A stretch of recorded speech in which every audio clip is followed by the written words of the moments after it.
बिल्कुल simple way में tetralogy of Fallot समझते हैं। ये 4 कंपोनेंट्स इसमें होती है, pulmonary stenosis, right ventricular hypertrophy, overriding aorta, ventricular septal defect. Pulmonary stenosis मतलब कि पल्मोनरी वाल्व्स जो है वो नैरो हो जाएगी। राइट वेंट्रिकुलर हाइपरट्रॉफी मतलब जो राइट वेंट्रिकल है वो इनलार्ज हो जाएगा, थिकेंड हो जाएगा। एंड ओवरराइडिंग एओर्टा मतलब जो लेफ्ट साइड ज़्यादा था एओर्टा वो शिफ्ट होकर मिडिल की तरफ आ जाएगा, मतलब वो बोथ वेंट्रिकल्स पे इक्वली बैठेगा। एंड वेंट्रिकुलर सेप्टल डिफेक्ट क्या है, ये जो इंट्रावेंट्रिकुलर सेप्टम है उसमें एक होल हो जाएगा जिसकी वजह से मिक्सअप होगा ऑक्सीजनेटेड एंड डीऑक्सीजनेटेड ब्लड का। तो नॉर्मल हार्ट में ऑक्सीजनेटेड ब्लड डीऑक्सीजनेटेड ब्लड अलग अलग रहता है। लाइक यू नो कि ब्लड पास करता है राइट एट्रियम से लेफ्ट की तरफ, उसके बाद फिर लंग्स में, फिर लंग्स से वापस से लेफ्ट एट्रियम, फिर लेफ्ट एट्रियम से वेंट्रिकल, इससे जो कंपार्टमेंटलाइज रहती है ऑक्सीजनेटेड एंड डीऑक्सीजनेटेड ब्लड। अब टेट्रोलॉजी ऑफ फैलेट में क्या होता है कि पल्मोनरी स्टेनोसिस के कारण जो प्रेशर है, राइट वेंट्रिकुलर प्रेशर बहुत बढ़ जाता है, जिसके कारण जो ब्लड है, क्योंकि यहाँ छेद है ना, तो जो ब्लड है वो राइट से लेफ्ट की तरफ चला जाता है। यूजुअली वीएसडी में क्या होता है, वीएसडी में उल्टा शंट होता है, वीएसडी में होल होता है। एंड जैसे कि हमें पता है कि लेफ्ट वेंट्रिकल का प्रेशर ज़्यादा है तो ब्लड हाई प्रेशर से लो प्रेशर की तरफ आएगा। बट इस केस में, जो वीएसडी के केस में ऐसा ही होता है, पर इस केस में टेट्रोलॉजी ऑफ फैलेट में क्योंकि पल्मोनरी स्टेनोसिस इतना ज़्यादा बढ़ गया है कि अपेरेंटली इसका प्रेशर ज़्यादा हो गया है, सो ओवरऑल यहाँ का जो शंट होगा, जो ब्लड पास होगा वो राइट से लेफ्ट की तरफ होगा। तो राइट से blood crosses VSD from right to left, तो deoxygenated blood enters aorta via overriding of aorta. तो क्या होगा, साइनोसिस एंड ऑक्सीजनेशन कम हो जाएगा।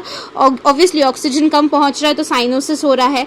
अब क्या होगा, क्लिनिकल फीचर्स हमें क्या देखने मिलेंगी, cyanosis early in life, difficulty in feeding, breathlessness, poor weight gain, easily fatigability, clubbing बहुत इंपॉर्टेंट है। टेट स्पेल्स क्या है, टेट स्पेल्स है जो कि क्राइंग, फीडिंग, एक्सर्शन, डिफिकेशन से आते हैं, मतलब प्रेसिपिटेट हो जाते हैं, बढ़ जाते हैं। उसमें होता क्या, फीचर्स क्या, सडन साइनोसिस होगा, डिस्पनिया होगा मतलब शॉर्टनेस ऑफ ब्रेथ होगा, इरिटेबिलिटी होगा, सिनकोप होगा, और स्क्वाटिंग पोजीशन से उसको आराम मिलेगा।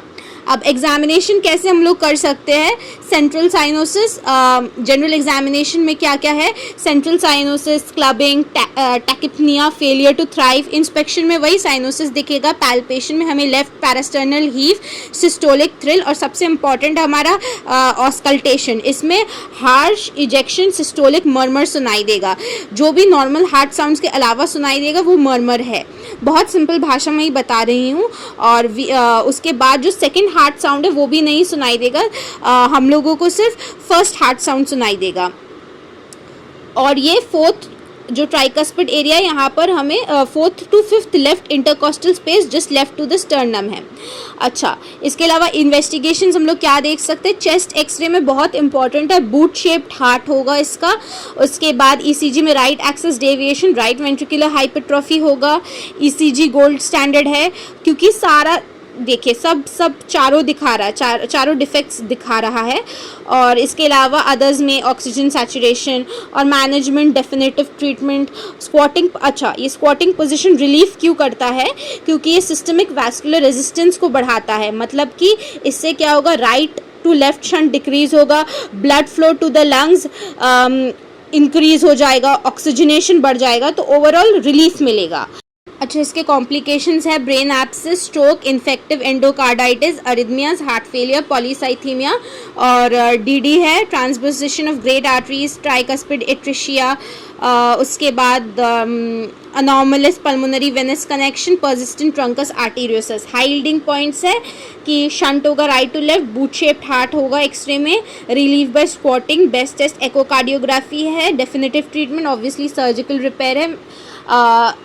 Follow Shaz med life for more such content. अगर आपको ये पिक्चर चाहिए होगी क्योंकि इसमें सब कुछ शॉर्ट में एक्सप्लेन कर दिया गया है, तो आप मुझे शाज मेड लाइफ पे फॉलो करना एंड डीएम करना पिक्चर के लिए, मैं सेंड कर दूँगी। So follow me, thank you.